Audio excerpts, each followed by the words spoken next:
ఓం నమః శివాయ. జగత్తుకు తల్లిదండ్రులైన పార్వతీ పరమేశ్వరులకు నమస్కరిస్తూ వ్యాస భగవానుని దయతో మనకు అందిన పరమ పవిత్రమైన శ్రీ శివమహాపురాణ ప్రవచన యజ్ఞంలో 3వ భాగాన్ని మనం ప్రారంభిద్దాం. ఇప్పటివరకు మనం బ్రహ్మ మరియు విష్ణువులు ఇద్దరూ కలిసి పార్వతీ పరమేశ్వరులను ఎలా పూజించారో తెలుసుకున్నాము. బ్రహ్మ విష్ణువులు ఇద్దరూ శివపార్వతులను ఎత్తైన ఆసనాల మీద కూర్చోబెట్టి వాళ్ల కుడి ఎడమల వైపు నిలబడి 2 చేతులు జోడించి నమస్కరించి ఎంతో పవిత్రమైన పురుష వస్తువులతో వాళ్లను పూజించారు. మునులారా, లోకంలో ఎంతో కాలం పాటు స్థిరంగా పాడవకుండా ఉండే వస్తువులను పురుష వస్తువులు అంటారు. అలాగే చాలా కొద్ది కాలం మాత్రమే ఉండే వస్తువులను ప్రాకృత వస్తువులు అని అంటారు. వాళ్లు శివుణ్ణి రకరకాల పూలదండలు, కాలి గజ్జెలు, చేతి కడియాలు, కిరీటాలు, రత్నాల చెవికమ్మలు, జంధాలు, కండువాలు, పట్టుబట్టలు, ఉంగరాలు, పూలు, తమలపాకులు, కర్పూరం, మంచి గంధం, అగరుబత్తీలు, ధూపాలు, దీపాలు, తెల్లటి గొడుగులు, వింజామరలు, రంగుల జెండాలు ఇలాంటి ఎన్నో గొప్ప వస్తువులతో ఆ శివపార్వతులను పూజించారు. ఆ పూజకు పరమశివుడు చాలా సంతోషించాడు. లోకంలో మంచి మర్యాదలను నెలకొల్పాలనే ఉద్దేశ్యంతో ఆ పూజా వస్తువులన్నింటినీ అక్కడున్న సభలోని వారందరికీ ప్రసాదంగా ఇచ్చేశాడు. దేవతలందరూ ఆ వస్తువులను తీసుకుంటూ ఉండగా అక్కడ ఒక్కసారిగా పెద్ద గొడవ మొదలైంది.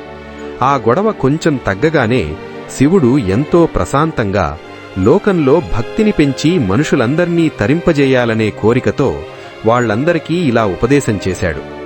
నా ప్రియమైన కుమారులారా, మీరు చేసిన ఈ పూజకు నేను చాలా సంతోషించాను. ఈ రోజు చాలా గొప్ప పుణ్యమైన రోజు, చాలా ప్రత్యేకమైన రోజు. ఈ రోజు ఇకపై లోకంలో శివరాత్రి అనే పేరుతో గొప్ప కీర్తిని పొందుతుంది. ఈ శివరాత్రి నాకు ఎంతో ఇష్టమైన రోజు.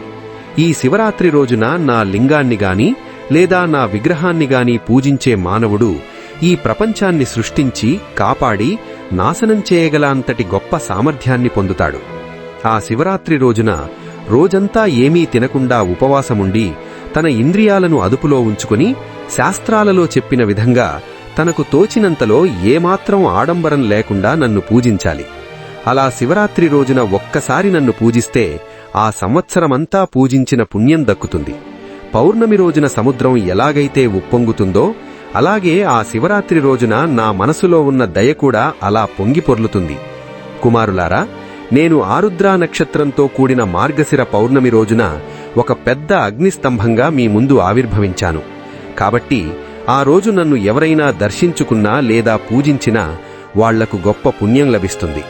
నేను ఈ యుద్ధం జరిగిన చోట ఒక లింగం ఆకారంలో బయటకు వచ్చాను కనుక ఈ ప్రదేశం ఇకపై లింగస్థానము అనే పేరుతో లోకంలో ప్రసిద్ధి చెందుతుంది. మొదలు ముగింపు లేని ఈ నా మహాలింగం లోకంలో ఉన్న ప్రజలందరూ దర్శించుకోవడానికి మరియు పూజలు చేసుకోవడానికి వీలుగా ఒక చిన్న అణువు పరిమాణంలో ఉంటుంది. ఈ నా లింగం మనుషులకు ఎన్నో రకాల భోగాలనిస్తుంది. అంతేకాదు, బ్రతికి ఉన్నప్పుడు సుఖాన్ని, చనిపోయాక మోక్షాన్ని కూడా ఇస్తుంది. ఈ లింగాన్ని కళ్లతో చూసినా, చేతితో తాకినా లేదా మనసులో తలచుకున్నా సరే వారికి మళ్లీ పుట్టే జన్మ ఎప్పటికీ ఉండదు. ఈ లింగం ఒక పెద్ద అగ్నిపర్వతంలాగా ఆవిర్భవించింది. కాబట్టి ఈ ప్రదేశం అరుణాచలం అని గొప్ప కీర్తిని పొందుతుంది. ఇక్కడ గొప్ప తీర్థం నిర్మాణం జరుగుతుంది. అంతేకాకుండా ఈ క్షేత్రంలో రథోత్సవాలు మరియు ఎన్నో మంచి పనులు జరుగుతాయి. ఈ ప్రాంతమంతా ఎప్పుడూ నా భక్తులతో నిండిపోయి ఉంటుంది. ఈ క్షేత్రంలో ఎవరైనా దానాలు చేసినా, హోమాలు, జపాలు, తపస్సులు లాంటి పుణ్యకార్యాలు చేస్తే వాళ్లకు మిగతా చోట్ల కంటే 1,000,000 రెట్లు ఎక్కువ పుణ్యం వస్తుంది. నాకున్న క్షేత్రాలన్నిటిలోకెల్లా ఈ అరుణాచలం చాలా గొప్పది, ఎంతో అందమైనది మరియు అన్ని రకాల శుభాలతో నిండి ఉన్నది. ఇక్కడ కేవలం నా పేరు తలుచుకుంటే చాలు వారికి మోక్షం వచ్చేస్తుంది. ఇక్కడ పూజలు చేసేవారికి దేవుని లోకంలో ఉండే సాలోక్యం, దేవుడికి దగ్గరగా ఉండే సామీప్యం, దేవునిలో కలిసిపోయే సాయుజ్యం లాంటి 5 రకాల ముక్తి ఫలితాలు సిద్ధిస్తాయి. ఇక్కడ ఎవరైతే ఏది కోరుకుంటారో ఆ కోరికలన్నీ ఖచ్చితంగా నెరవేరుతాయి. భగవంతుడైన పరమశివుడు బ్రహ్మ విష్ణువులను ఈ విధంగా కరుణించి ఆ యుద్ధంలో చనిపోయిన వాళ్ల సైన్యాన్ని కూడా తన దగ్గర ఉన్న అమృతం లాంటి శక్తితో మళ్లీ బ్రతికించాడు. అలా బ్రతికించి వాళ్లందరి మధ్య ఉన్న శత్రుత్వాన్ని మరియు వాళ్ల అజ్ఞానాన్ని పోగొట్టాలనే దయతో తను అన్నీ తెలిసినవాడు మరియు సాక్షాత్తు వేద స్వరూపుడు కాబట్టి ఆ వేదాల సారాంశాన్ని వాళ్లందరికీ ఈ విధంగా ఉపదేశించాడు. కుమారులారా, నాకు రూపమున్న సకలము మరియు రూపంలేని నిష్కణము అని 2 రకాల రూపాలున్నాయి. మిగతా ఏ దేవతలకు ఇలా 2 రూపాలు లేవు. నేను తప్ప మిగిలిన మీరందరూ కేవలం రూపమున్నవాళ్లే. అందువల్ల మీరందరూ మామూలు జీవులే అవుతారు. నేను ఒక్కణ్ణే నిజమైన ఈశ్వరుణ్ణి. నేను ముందుగా రూపంలేని ఒక స్తంభంగా వచ్చాను. ఆ తరువాత మీకు కంటికి కనిపించే రూపంతో ఆవిర్భవించాను. నా ప్రియమైన పుత్రులారా, ఈ లోకాలన్నిటికీ ఆధారమైన వాడిని నేనే. కనుక ఇకపై ఈ లోకంలో ప్రజలు కట్టుకునే ఇళ్లుగాని, తోటలుగాని, గుడులుగాని అవన్నీ ఒక స్తంభం పైభాగాన్ని ఆధారంగా చేసుకునే కట్టాలి. స్తంభాలు లేకుండా ఏ మనిషికీ నివాసముండదు. మనం నివసించడానికి వీలుగా ఉండే ఏ ఇల్లైనా సరే అది ఒక శివక్షేత్రం అని మీరు గుర్తించండి. అంతేకాదు, ఈ లోకంలో ఉన్న కొండలు, చెట్లు, తీగలు ఇలాంటివన్నీ ఒక స్తంభం ఆకారంలోనే నిటారుగా ఆకాశం వైపు చూస్తూ నిటారుగా పెరుగుతాయి కదా, అవన్నీ కూడా నా స్వరూపాలే అని మీరు తెలుసుకోండి. అయితే అవన్నీ నా తలమీద ఉన్న జుట్టులాంటివి మాత్రమే. అందుకే నాకు హరికేశుడు అనే పేరు కూడా బాగా ప్రసిద్ధి చెందింది. ఎందుకంటే బ్రహ్మతత్వం అనేది రూపం లేనిది, అలాగే ఈశ్వరతత్వం అనేది రూపమున్నది. కేవలం అజ్ఞానం వల్లే మీరిద్దరూ ఇలా అహంకారంతో ప్రవర్తించారు. ఆ అజ్ఞానం కారణంగానే మీలో నేనే దేవుడని అనే విపరీతమైన గర్వం పుట్టింది. ఆ గర్వాన్ని పూర్తిగా నాశనం చేసి మిమ్మల్ని మంచి దారిలో పెట్టడం కోసమే నేను మీ ముందుకు వచ్చాను. కేవలం నా దయ వల్లే ఈ లోకాలన్నీ ప్రకాశిస్తున్నాయి. ఓ బ్రహ్మ విష్ణువులారా, నేను అంతటా వ్యాపించి ఉన్నాను కాబట్టే నాకు బ్రహ్మము అని పేరు. నాకున్న గొప్ప పనుల వల్లే ఈ ప్రపంచం వ్యాపిస్తోంది. నేను అందరిలోనూ ఒకేలా ఒక చైతన్యంలాగా వ్యాపించి ఉన్నాను కాబట్టే నాకు ఆత్మ అని పేరు. నేను తప్ప మిగిలిన వారందరూ ఆత్మ లేనివారు మరియు కేవలం జీవులు అనడంలో ఎలాంటి సందేహం లేదు. సృష్టి, స్థితి, లయాలు చేసే ఆ 5 గొప్ప పనులను చేసేవాడిని నేనే. ఆ పనులన్నీ నాలోనే స్థిరంగా ఉంటాయి. మిగతా ఎవరిలోనూ ఆ పనులు లేవు. ఈ సృష్టి మొత్తానికి ఆధారమైన నాకు వేరే వాళ్ల ఆధారం అస్సలక్కర్లేదు. అయినా సరే, ఎక్కడైతే నా లింగం ప్రతిష్ఠ చేయబడుతుందో అక్కడ నేను ఎప్పుడూ స్థిరంగా ఉండిపోతాను. ఎవరైనా ఒక లింగాన్ని ప్రతిష్ఠ చేస్తే వారికి నా రూపం వస్తుంది. అదే వ్యక్తి 2వ లింగాన్ని కూడా ప్రతిష్ఠ చేస్తే ఏకంగా నాలోనే కలిసిపోతాడు. మీరు ఎక్కడైనా సరే ముందుగా లింగాన్ని మాత్రమే ప్రధానంగా ప్రతిష్ఠించాలి. ఆ తరువాతే విగ్రహాన్ని ప్రతిష్ఠించాలి. విగ్రహం ఉండి అక్కడ లింగం గనక లేకపోతే దానిని శివక్షేత్రం అని అనరు అని శివుడు చెప్పాడు. అప్పుడు బ్రహ్మ విష్ణువులు ఇద్దరూ ఇలా అడిగారు, ఈశ్వరా, ఆ సృష్టి లాంటి 5 జగత్కార్యాల గురించి మాకు వివరంగా చెప్పండి అని అడిగారు. వాళ్ల మీద దయతో శివుడు ఇలా చెప్పడం మొదలుపెట్టాడు. కుమారులారా, నాకు చేసే ఆ పనుల గురించి అర్థం చేసుకోవడం మీ ఇంద్రియాలకు సాధ్యం కాదు. అది మీ ఆలోచనలకు అతీతమైనది. ఆ 5 పనులు ఏమిటంటే, 1వది ఈ ప్రపంచాన్ని ప్రారంభించడం అంటే సృష్టి. 2వది ఆ సృష్టించిన దాన్ని స్థిరంగా ఉంచడం అంటే స్థితి. 3వది ఆ సృష్టిని నాశనం చేయడం అంటే లయం. 4వది జీవులకు మరణాన్నివ్వడం అంటే తిరోభావం. ఇక 5వది ఆ జీవులకు మోక్షాన్నివ్వడం అంటే అనుగ్రహం. ఇవే నా 5 గొప్ప పనులు. నేను కాకుండా వేరే ఎవరైనా ఈ పనులు చేస్తున్నారని అనుకుంటే గుడి గోపురం మీద ఉన్న బొమ్మ ఆ గోపురాన్ని మోస్తోందని అనుకోవడం లాంటిదే. సృష్టి మొదలుకొని చావు వరకు ఉన్న ఆ 4 పనులు ఈ సంసారాన్ని పెంచుతాయి. ఆ 5వ పనైన మోక్షం మాత్రం నాలోనే స్థిరంగా ఉంటుంది. 5 భూతాలతో కూడిన ఈ ప్రకృతికి నేనే ఆధారంగా ఉంటూ నాలోని చైతన్యంతో ఈ ప్రకృతి ద్వారా ఆ 5 పనులను నేను చేస్తూ ఉంటాను. భూమి ద్వారా సృష్టిని, నీటి ద్వారా స్థితిని, మంట ద్వారా లయాన్ని, గాలి ద్వారా మరణాన్ని మరియు ఆకాశం ద్వారా మోక్షాన్ని, ఈ 5 పనులను నేను ఈ ప్రకృతి ద్వారానే చేస్తుంటాను. ఈ అంతులేని విశ్వంలో భూమి, నీరు, అగ్ని, వాయువు, ఆకాశం అనే ఈ 5 భూతాలు తప్ప 6వ భూతం అనేది అస్సలు లేదు. దీనిని కేవలం జ్ఞానులు మాత్రమే అర్థం చేసుకోగలరు. ఈ మాయా అనే తెర వెనుక అసలు ఏముందో తెలివి తక్కువ వాళ్లు అస్సలు గ్రహించలేరు. ఈ భూమి సమస్తాన్ని సృష్టిస్తుంది, నీరు దానిని పెంచుతుంది, అగ్ని అన్నీ కాల్చేస్తుంది, గాలి ప్రాణాలను తీసుకుపోతుంది, ఆకాశం అనేది దేవుని దయకు గుర్తు. ఈ ప్రపంచం యొక్క భవిష్యత్తు మరియు మనుషుల కష్టసుఖాలు అన్నీ ఈ ఆకాశం మీదే ఆధారపడి ఉన్నాయని పండితులు మాత్రమే తెలుసుకోగలరు. నాకున్న 5 ముఖాలతో నేను ఈ 5 పనులను చేస్తూ ఉంటాను. 4 దిక్కులలో 4 ముఖాలుంటాయి, వాటి మధ్యలో 5వ ముఖముంటుంది. కుమారులారా, మీరిద్దరూ చేసిన తపస్సుకు నేను సంతోషించి ఆ సృష్టి స్థితి అనే 2 పనులను నేను మీకు వరంగా ఇచ్చాను. అది మీ గొప్ప అదృష్టం. మీ తరువాత లయం మరియు మరణం అనే ఆ 2 పనులను రుద్రుడు మరియు మహేశ్వరుడు మీలాగే చేస్తున్నారు. ఇక ఆ అనుగ్రహం లేదా మోక్షం అనే 5వ పనిని మాత్రం నేను తప్ప వేరే ఎవరూ చేయడానికి అర్హులు కారు. ఈ పాత విషయాన్ని మీరిద్దరూ మర్చిపోయారు, కాని రుద్రుడు మహేశ్వరుడు మాత్రం మర్చిపోలేదు. అందుకే వాళ్ల రూపంలోనూ, వేషంలోనూ, చేసే పనులలోనూ, వాడే వాహనాలలో, కూర్చునే ఆసనాలలో మరియు ఆయుధాలలో కూడా వాళ్లకి నాతో సమానమైన రూపాన్ని నేను ఇచ్చాను. నా ప్రియమైన పుత్రులారా, మీరు నన్ను ధ్యానించడం మానేయడం వల్లే మీకు ఈ అజ్ఞానం పట్టుకుంది. నా మీద మీకు సరైన జ్ఞానం ఉండి ఉంటే మీరు కూడా నా రూపాన్ని పొందేవాళ్లు. మీ జ్ఞానం పెరగడానికి మరియు మీలోని అహంకారం నశించిపోవడానికి మీరు ఆ ఓంకారం అనే మంత్రాన్ని జపించండి. ఈ మంత్రం ఎన్నో శుభాలనిస్తుంది. దీని గురించి నేను మీకు గతంలోనే ఉపదేశించాను కదా. ఈ ఓంకారం అనేది మొట్టమొదట నా నోటి నుండే పుట్టింది. ఆ ఓంకారానికి అసలైన అర్థం నేనే. అది నా గురించే చెబుతుంది. ఈ ఓంకారం అనేది పిలిచే మాట అయితే ఆ పిలవబడేవాడిని నేను. అదే నా అసలైన స్వరూపం. ఆ ఓంకారాన్ని ఎప్పుడూ తలుచుకుంటే నన్ను తలుచుకున్నట్లే అవుతుంది. ఈ గొప్ప మంత్రం అసలు ఎలా పుట్టిందో మీకు చెబుతాను వినండి. ముందుగా నా ఉత్తరముఖం నుండి అకారం, పశ్చిమ ముఖం నుండి ఉకారం, దక్షిణ ముఖం నుండి మకారం, తూర్పు ముఖం నుండి బిందువు మరియు మధ్యలో ఉన్న ముఖం నుండి నాదం పుట్టి ఈ మంత్రం 5 రకాలుగా వ్యాపించి ఆ తర్వాత అవన్నీ ఒక్కటిగా కలిసి ఓం అనే ఒకే ఒక్క అక్షర మంత్రంగా నిలబడిపోయింది.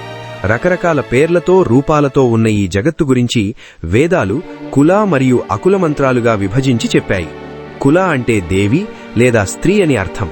అకుల అంటే దేవుడు లేదా పురుషుడు అని అర్థం. ఇవి వేరువేరుగా ఉంటాయి. కాని ఈ ఓంకారం మాత్రం అటు శివుణ్ణి, ఇటు పార్వతిని ఇద్దరినీ బోధిస్తుంది. ఇందులో స్త్రీ పురుష శక్తులు రెండూ కలిసి ఉన్నాయి. ఈ ఓంకారం నుండే ఆ నుండి మొదలయ్యే అక్షరాలు మరియు నా నుండి మొదలయ్యే అక్షరాలతో పంచాక్షరీ మంత్రం పుట్టింది. ఈ మంత్రం గుణంతోనూ, రూపంతోనూ ఉన్న భగవంతుని గురించి చెబుతుంది. ఈ పంచాక్షరీ మంత్రం నుండే 5 అక్షరాలు ఉన్న 5 వర్గాలతో కూడిన మన వర్ణమాల అంతా పుట్టింది. అలాగే శిరోమంత్రం అని పిలువబడే 4వ పాదంతో కలుపుకుని 3 పాదాలు ఉన్న గొప్ప గాయత్రీ మంత్రం కూడా ఈ ఓంకారం నుండే పుట్టింది. ఆ గాయత్రీ మంత్రం నుండి సమస్త వేదాలు పుట్టాయి. ఆ వేదాల నుండి కోట్లాది ఇతర మంత్రాలు పుట్టాయి. ఏ మంత్రాన్ని జపిస్తే ఆ మంత్రానికి సంబంధించిన చిన్న సిద్ధి మాత్రమే లభిస్తుంది. కాని ఈ ఓంకారాన్ని ఉపాసనిస్తే ప్రపంచంలో ఉన్న సర్వసిద్ధులు లభిస్తాయి. చివరికి దానివల్ల మోక్షం కూడా కలుగుతుంది. శివుడు ఇంతవరకు వాళ్లకు ఉపదేశించి నందీశ్వరుని వైపు చూశాడు. శివుని మనసులోని మాటను అర్థం చేసుకున్న నందీశ్వరుడు వెంటనే బ్రహ్మా విష్ణువులను ఉత్తరం వైపు ముఖం చేసి కూర్చోబెట్టి వాళ్ల తలమీద తన 2 చేతులను పద్మంలా పెట్టి మళ్లీ ఆ గొప్ప మంత్రాన్ని వాళ్లకు ఉపదేశించాడు. వాళ్ళిద్దరూ ఆ మంత్రాన్ని 3 సార్లు పలికి ఎంతో పద్ధతిగా దాన్ని గ్రహించి గురువుకి ఇచ్చే దక్షిణగా వాళ్లకి వాళ్లే తమను తాము ఆ దేవుడికి సమర్పించుకున్నారు. ఆ తరువాత ఇద్దరూ చేతులు జోడించి జగద్గురువైన ఆ మహాదేవుణ్ణి ఈ విధంగా స్తుతించారు. ఓ శంకర, ఎలాంటి రూపం లేని నీకు నమస్కారం. గొప్ప తేజస్సు ఉన్న నీకు నమస్కారం. మా కళ్లకు కనిపించే రూపం ఉన్న నీకు నమస్కారం. ఓంకారం అర్థమైన నీకు నమస్కారం. ఆ ఓంకారం నీకొక గుర్తు మాత్రమే. సృష్టి లాంటి 5 పనులు చేసే 5 ముఖాలు ఉన్న నీకు నమస్కారం. 5 పనులు చేసే పంచబ్రహ్మస్వరూపుడవైన నీకు నమస్కారం. ఆత్మరూపుడవైన మరియు పరబ్రహ్మస్వరూపుడవైన నీకు నమస్కారం. ఎన్నో శుభగుణాలు, శక్తులు ఉన్న నీకు నమస్కారం. అటు రూపమున్నా, ఇటు రూపం లేని శివగురువుకు మా నమస్కారం. ఈ విధంగా బ్రహ్మా విష్ణువులిద్దరూ మంత్రాలతో తమ గురువైన శంకరుణ్ణి స్తుతించారు. అప్పుడు పార్వతీదేవి సమేతుడైన శంకరుడు ఎంతో ఆనందించి వాళ్లతో ఇలా అన్నాడు.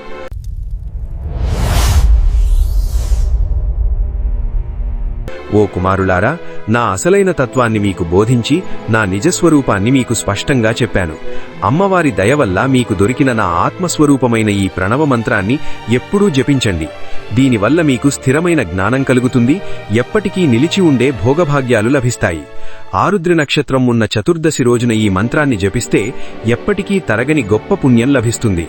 సూర్యుడు మృగశిర నక్షత్రంలోకి ప్రవేశించినప్పుడు ఈ జపం చేస్తే 1,000,000 రెట్లు ఎక్కువ ఫలితం లభిస్తుంది. మృగశిర నక్షత్రం చివరి సమయంలోనూ, పునర్వసు నక్షత్రం మొదలయ్యే సమయంలోనూ పూజలు, హోమాలు, తర్పణాలు చేస్తే ఆరుద్ర నక్షత్రంతో సమానమైన ఫలితం లభిస్తుంది. ఉదయం పూట మరియు మధ్యాహ్నం సంధ్యా సమయంలో నన్ను దర్శించుకోవాలి. రాత్రిపూట గాని లేదా సాయంత్రం సంధ్యా సమయంలో గాని చతుర్దశి మరియు ఇంకో తిథి కలిసి ఉన్న సమయంలో నన్ను దర్శించుకోవడం చాలా శ్రేష్టమైనది. కుమారులారా, నా లింగము మరియు నా విగ్రహము ఈ రెండూ సమానమైనవే. అయినా సరే పూజలు చేసే సాధకుడికి లింగార్చనయే ఎంతో శ్రేష్టం. ఎవరైతే మోక్షాన్ని కోరుకుంటారో వారికి లింగార్చన అనేది ఇంకా శ్రేష్టమైనది. లింగాన్ని ఎప్పుడూ ఓంకార మంత్రంతో పూజించాలి. అలాగే విగ్రహాన్ని పంచాక్షరీ మంత్రంతో పూజించాలి. పూజ చేసే సాధకుడు తనే స్వయంగా లింగ ప్రతిష్ఠ చేసి లేదా వేరే వాళ్ల చేత ప్రతిష్ఠ చేయించి 15 రకాల ఉపచారాలతో అంటే షోడశోపచార పూజా విధానంతో పూజిస్తే ఖచ్చితంగా నా నివాసమైన కైలాసాన్ని పొందుతాడు. ఈ విధంగా లోకాలను పాలించే బ్రహ్మ విష్ణువులకు ఉపదేశించి అన్నీ తెలిసిన ఆ శంకరుడు అక్కడి నుండి మాయమైపోయాడు. ఆ మాటలు విన్న ఋషులు సూతుణ్ణి ఇలా అడిగారు: ఓ సూత, అసలు లింగాన్ని ఎలా ప్రతిష్ఠించాలి? లింగానికి ఉండాల్సిన లక్షణాలు ఏమిటి? దానిని ఎలా పూజించాలి? కాలానికి దేశానికి తగ్గట్లుగా ఏ వస్తువుతో లింగాన్ని తయారు చేయాలి అని అడిగారు. ఋషులు అడిగిన ప్రశ్నలకు సమాధానంగా సూతుడు ఇలా చెప్పసాగాడు: ఋషులారా, శ్రద్ధగా వినండి. అనుకూలమైన మంచి ముహూర్తంలో ఏదైనా పుణ్యక్షేత్రంలో గాని లేదా నదీ ఒడ్డున గాని మట్టితో చేసిన, నీటితో చేసిన లేదా వెలుగుతో చేసిన లింగాలలో మీ మనసుకు ఇష్టమైన లింగాన్ని ప్రతిష్ఠించి ప్రతిరోజు పూజించాలి. పురాణాలలో చెప్పిన విధంగా ఆ లింగాన్ని అర్చించాలి. ఒక ప్రదేశం నుండి మరో ప్రదేశానికి మార్చే చల ప్రతిష్ఠలో అయితే చిన్న లింగాన్ని పూజించాలి. అదే కదపడానికి వీలులేని అచల ప్రతిష్ఠలో అయితే పెద్ద లింగాన్ని ప్రతిష్ఠించడం శ్రేష్టం. మంచి లక్షణాలు ఉన్న లింగాన్ని ఒక పీఠంతో సహా స్థాపించాలి. ఆ లింగ పీఠమనేది గుండ్రంగా గాని లేదా 4 పలకలుగా గాని లేదా 3 పలకలుగా గాని లేదా మంచం కోడులాగా మధ్యలో సన్నగా ఉంటే ఎంతో గొప్ప ఫలితం వస్తుంది. కదిలించే చల ప్రతిష్ఠలో లింగాన్ని మట్టితో, రాయితో లేదా ఏదైనా లోహంతో తయారు చేయవచ్చు. పీఠాన్ని మరియు లింగాన్ని ఒకే వస్తువుతో తయారు చేయాలి. అయితే నర్మదా నదిలో దొరికే బాణలింగానికి మాత్రం ఈ నియమం వర్తించదు. లింగ ఎత్తు అనేది ఆ పూజ చేసే యజమాని చేతికి ఉన్న 12 వేళ్ల పొడవు ఉంటే చాలా ఉత్తమం. అంతకంటే కొంచెం ఎక్కువ ఉన్నా ఏమీ దోషం లేదు. చలప్రతిష్ఠలో అయితే ఆ లింగ పరిమాణం ఆ యజమాని వేలంత పొడవు ఉండవచ్చు. ఇక కదపడానికి వీలులేని అచల ప్రతిష్ఠలో అయితే ముందుగా శిల్పశాస్త్రంలో చెప్పిన విధంగా ఒక మంచి దేవాలయాన్ని నిర్మించాలి. ఆ గుడిలో గర్భగుడి చూడటానికి ఎంతో అందంగా ఉంటూ బలంగా ఉండి అద్దంలాగా స్వచ్ఛంగా ఉండాలి. దానికి 4 దిక్కులలో 9 రత్నాలతో అలంకరించిన 4 ద్వారాలు ఉండాలి. లింగాన్ని ప్రతిష్ఠించే చోట నీలం, కెంపు, వైఢూర్యం, పచ్చ, మరకతం, ఆణిముత్యం, పగడం, గోమేధికం, వజ్రం అనే ఆ 9 రత్నాలను వేదమంత్రాలతో అక్కడ ఉంచాలి. శివుని 5 ముఖాలైన సద్యోజాత, వామదేవ, అఘోర, తత్పురుష, ఈశాన అనే 5 మంత్రాలతో లింగాన్ని 5 చోట్ల పూజించాలి. రూపమున్న నాకు మరియు మిగతా దేవతలకు ఆహారంతో అగ్నిలో హోమం చేయాలి. గురువుకు మరియు ఆచార్యుడికి దక్షిణలిచ్చి వాళ్లని గౌరవించాలి. బంధువుల కోలికలు తీర్చాలి. అడిగిన వాళ్లకు డబ్బు, ధాన్యం, ఆవులను దానంగా ఇవ్వాలి. లోకంలో కదిలే మరియు కదలని జీవులన్నింటినీ మనస్ఫూర్తిగా సంతోషపెట్టాలి. బంగారంతో మరియు నవరత్నాలతో ఆ లింగాన్ని ప్రతిష్ఠించే గోతిని నింపాలి. సద్యోజాత లాంటి మంత్రాలను చదువుతూ ఎంతో శుభకరుడైన మహాదేవుణ్ణి మనసులో ధ్యానిస్తూ ఆ ఓంకారనాదంతో దిక్కులన్నీ మారుమోగుతుండగా శంఖాలు ఊదుతూ ఆ గోతిలో లింగాన్ని ప్రతిష్ఠించి ఆ లింగాన్ని పీఠంతో కలపాలి. ఆ తర్వాత గట్టిగా ఉండే లేపనంతో ఆ లింగాన్ని, పీఠాన్ని కదలకుండా స్థిరం చెయ్యాలి. అటువంటి దేవాలయంలో ఉత్సవాల కోసం మరియు బయట చేసే పూజల కోసం ఎంతో మంగళకరమైన ఆ పార్వతీ పరమేశ్వరుల విగ్రహాలను పంచాక్షరి మంత్రంతో స్థాపించాలి. ఆ విగ్రహాలను గురువుల దగ్గర నుండి గాని లేదా మంచివాళ్లు పూజించిన వాటిని గాని తెచ్చుకోవచ్చు. ఈ విధంగా అటు లింగాన్ని, ఇటు విగ్రహాన్ని పూజిస్తే వాళ్లకి ఖచ్చితంగా శివపదం లభిస్తుంది. అంతేకాకుండా లింగం 2 రకాలని పురాణాలలో చెప్పబడింది. ఒకటి స్థావరం, రెండవది జంగమం. చెట్లు, తీగలు లాంటివి కదలని స్థావరాలు. పురుగులు కీటకాలు లాంటివి కదిలే జంగమాలు. ఆ స్థావరలింగాన్ని నీళ్లు పోయడం ద్వారా సంతోషపెట్టాలి. జంగమలింగాన్ని ఆహారం లాంటి వాటితో ప్రేమగా సంతోషపెట్టాలి. ఇదే అసలైన శివపూజ. ఎక్కడైనా సరే లింగం కింద ఉండే పీఠం దేవీ స్వరూపం. ఆ లింగమనేది చిన్మయ స్వరూపం. శంకరుడు తన భార్య ఉమాదేవిని ఎప్పుడూ తన ఒడిలో ఎలాగైతే కూర్చోబెట్టుకుంటాడో అదేవిధంగానే ఆ లింగం కూడా పీఠాన్ని ఎప్పుడూ ధరించి ఉంటుంది. ఈ విధంగా మహాలింగాన్ని ప్రతిష్ఠ చేసి పూజా ఉపచారాలతో పూజించి జెండా ఎగురవేసే ధ్వజారోహణం లాంటి ఉత్సవాలను ఘనంగా జరిపించాలి. మానవుడు గుడిలో చేసే అచల ప్రతిష్ఠ వల్ల శివుని లోకాన్ని పొందుతాడు. అదే కదిలే చల ప్రతిష్ఠ వల్ల శివపదాన్ని పొందుతాడు. లింగాన్ని షోడశోపచార పూజా విధానంతో అర్చించాలి. అవేమిటంటే, మొదటిది ఆవాహన, రెండవది ఆసనం, మూడవది అర్ఘ్యం, నాలుగవది పాద్యం, ఐదవది ఆచమనం, ఆరవది అభ్యంగనం, ఏడవది వస్త్రం, ఎనిమిదవది గంధం, తొమ్మిదవది పుష్పం, పదవది ధూపం, 11వది దీపం, 12వది నైవేద్యం, 13వది నీరాజనం, 14వది తాంబూలం, 15వది నమస్కారం, 16వది ఉద్వాసన. ఇవే ఆ 16 ఉపచారాలు. వీటిని ఎవరి శక్తి మేరకు వాళ్లు ఆచరించాలి. కనీసం దేవుడికి అభిషేకం, నైవేద్యం, నమస్కారం, తర్పణం ఈ 4 పనులనైనా శక్తి మేరకు చేసిన వారికి ఖచ్చితంగా శివపదం లభిస్తుంది. కనీసం శివాలయానికి వెళ్లి ప్రదక్షిణలు చేసి నమస్కారం చేసుకున్నా, ప్రతిరోజు శివలింగాన్ని కళ్లతో దర్శనం చేసుకున్నా వాళ్లకి శివసాయుజ్యం లభిస్తుంది. మట్టి, పిండి, ఆవుపేడ, పువ్వులు, గన్నేరు పువ్వులు, పండ్లు, బెల్లం, వెన్న, విభూతి, అన్నం ఇలా ఈ వస్తువులలో తన మనసుకు నచ్చిన ఏ వస్తువుతోనైనా సరే ఒక లింగాన్ని తయారు చేసి పద్ధతి ప్రకారం తన శక్తి ఉన్నంతలో పూజ చేయాలి. లింగం ఇంతే సైజు ఉండాలి అనే నియమం ఏదీ లేదు. దేన్నైనా సరే ఇది శివలింగం అనే భావంతో మనం పూజించవచ్చు. ఆ పూజ చేసేవాడి కష్టానికి తగిన ఫలితాన్నిచ్చేవాడు ఆ శంకరుడే కదా. లింగాన్ని గాని లేదా ఆ లింగాన్ని కొనడానికి సరిపోయే డబ్బును గాని శ్రద్ధాభక్తులతో ఒక శివభక్తుడికి దానంగా ఇస్తే వాళ్లకి శివపదం లభిస్తుంది. ప్రతిరోజు ఆ ఓంకారాన్ని 10,000 సార్లు జపించినా లేదా ఉదయం సాయంత్రం సంధ్యా సమయాలలో 1000 సార్లు జపించినా ఆ భక్తుడు శివునిలో ఐక్యమయ్యే సాయుధ్యాన్ని పొందుతాడు. ఆ ఓంకారాన్ని చివరన మకార శబ్దం బాగా సాగదీస్తూ దీర్ఘంగా జపిస్తే మనసుకు ఎంతో స్వచ్ఛత కలుగుతుంది. ధ్యానంలో ఉన్నప్పుడు ఆ మంత్రాన్ని కేవలం మనసులోనే జపించాలి. వేరే సమయాల్లో పక్కవాళ్లకి వినపడని విధంగా మెల్లగా జపించాలి. ఆ ఓంకారంలో ఉన్న చుక్క నాదాలతో కూడి ఉంటే దానిని సమాన ప్రణవమంటారు. ఆ పంచాక్షరి మంత్రాన్ని ప్రతిరోజు 10,000 సార్లు లేదా ఉదయం సాయంత్రం 1000 సార్లు జపిస్తే శివపదం లభిస్తుంది. గాయత్రీ మంత్రాన్ని చదివే అధికారం ఉన్నవాళ్లు ఆ పంచాక్షరి మంత్రం ముందు ఓంకారాన్ని కలిపి జపిస్తే అది ఎంతో శ్రేష్టమైనది. ఏ మంత్రాన్నైనా సరే ఎప్పుడూ గురువు దగ్గర నుండి దీక్ష తీసుకుని స్వీకరిస్తేనే దానికి ఫలితం ఉంటుంది. నిజం మాట్లాడడం వల్ల ఎంతో స్వచ్ఛమైన మనసు ఉన్నవాడు మరియు గొప్ప జ్ఞాని అయినవాడు మాత్రమే సరైన గురువు. గాయత్రీ మంత్రం చదివే అధికారం ఉన్నవాళ్లు ఆ పంచాక్షరి మంత్రాన్ని నమః అనే పదంతో మొదలుపెట్టి నమఃశివాయ అని జపించాలి. మిగతా వాళ్లు నమః అనే పదం చివరన చేర్చి శివాయ నమః అని జపించాలి. ఆడవాళ్లు కూడా నమః అనే పదం చివరన వచ్చేలా శివాయ నమః అని జపించాలి. బ్రహ్మజ్ఞానం ఉన్న ఆడవాళ్లు మాత్రం నమః అనే పదంతో మొదలుపెట్టి నమఃశివాయ అని జపించవచ్చు. ఎవరైనా సరే ఆ మంత్రాన్ని 5 కోట్ల సార్లు జపిస్తే వాళ్లు ఖచ్చితంగా శివునిలో కలిసిపోతారు. అదే మంత్రాన్ని 1 కోటి, 2 కోట్లు, 3 లేదా 4 కోట్లు జపిస్తే వరుసగా బ్రహ్మ, విష్ణు, రుద్ర, మహేశ్వర లోకాలను పొందుతారు. అందులోని ఒక అక్షరాన్ని 5 లక్షల సార్లు జపించినా లేదా మొత్తం మంత్రాన్ని 25 లక్షల సార్లు జపించినా వాళ్లకి కైలాసం సిద్ధిస్తుంది. ఈ లోకంలో ఎన్నో కోట్ల మంత్రాలున్నాయి.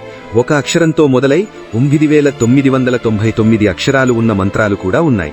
ఒకే అక్షరం ఉన్న మంత్రాలను ఎవరైనా సరే 1 కోటి సార్లు జపించాలి. శివాలయంలో పూల మొక్కలు పెంచినా, ఆ గుడిని తుడిచి కడిగి శుభ్రం చేసినా శివుడు ఎంతో సంతోషిస్తాడు. ఏ ఊరిలో అయితే శివాలయం ఉండదో ఆ ఊరిలో పండితుడు అనేవాడు అస్సలు నివసించకూడదు. ఒక మనిషి ప్రతిష్ఠించిన లింగం నుండి 100 బారల దూరం వరకు, అదే ఒక ఋషి లేదా దేవతలు ప్రతిష్ఠించిన క్షేత్రంలో 1000 మూరల దూరం వరకు ఆ భూమి అంతా పరమ పవిత్రమైనదని జ్ఞానులు చెబుతారు. ఒక గ్రామంలో ఉన్న బావులలో నీళ్లు త్రాగడానికి పనికిరాకపోయినా ఆ ఊరిలో ఉన్న శివాలయంలోని నీరు మాత్రం ఎంతో తియ్యగా ఉంటుంది. ఆ గుడి ఉన్న భూమి పవిత్రమైనది అని చెప్పడానికి ఇదే గొప్ప సాక్ష్యం. మనిషి చనిపోయిన తర్వాత దహనం చేయడం లాంటి పనులను ఏదైనా శివాలయంలో చేస్తే ఆ జీవుడికి ఖచ్చితంగా మోక్షం లభిస్తుంది. మనసులో ఏదైనా కోరిక పెట్టుకుని శివుడికి పూజ చేస్తే ఆ ఫలితం వెంటనే దక్కుతుంది. ఎలాంటి స్వార్థం లేకుండా పూజ చేస్తే వారికి గొప్ప జ్ఞానం లభిస్తుంది. ఎంతో గొప్ప మహిమ ఉన్న శివక్షేత్రంలో 7 రోజులు గాని 5 రోజులు గాని లేదా 3 రోజులు గాని కుదరకపోతే కనీసం ఒక్క రాత్రి నిద్ర చేసినా సరే వాళ్లకి శివుని అనుగ్రహం తప్పకుండా లభిస్తుంది. ఉదయం, మధ్యాహ్నం, సాయంకాలం అని పగలు 3 భాగాలుగా ఉంటుంది. ఉదయం పూట రోజువారీ పనులు చేసుకోవాలి. మధ్యాహ్నం పూట మన కోరికల కోసం పనులు చేసుకోవాలి. సాయంత్రం పూట ప్రశాంతంగా ఉండే పనులు చేసుకోవాలి. పగలులాగానే రాత్రిపూట కూడా ఇలా 3 భాగాలుగా ఉంటుంది. ఆ రాత్రి మధ్య భాగాన్ని నిషీధి అని అంటారు. ఆ సమయంలో శివపూజ చేస్తే ఎంతో విశేషమైన ఫలితం వస్తుంది. ఈ కలియుగంలో కేవలం మనం చేసే పనుల వల్లే మనకు ఫలితం దక్కుతుంది.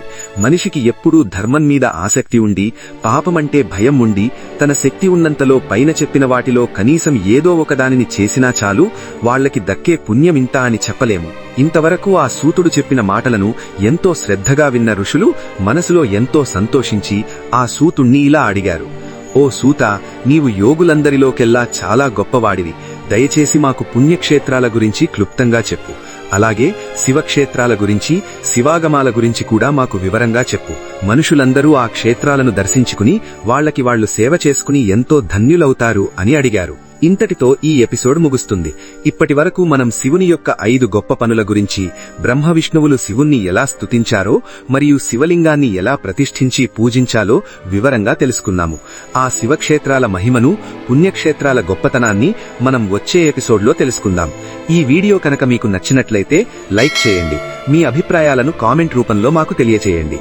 మరిన్ని ఇలాంటి ఆధ్యాత్మిక విషయాల కోసం మన ఛానల్ను సబ్స్క్రైబ్ చేసుకోండి. ఓం నమః శివాయ.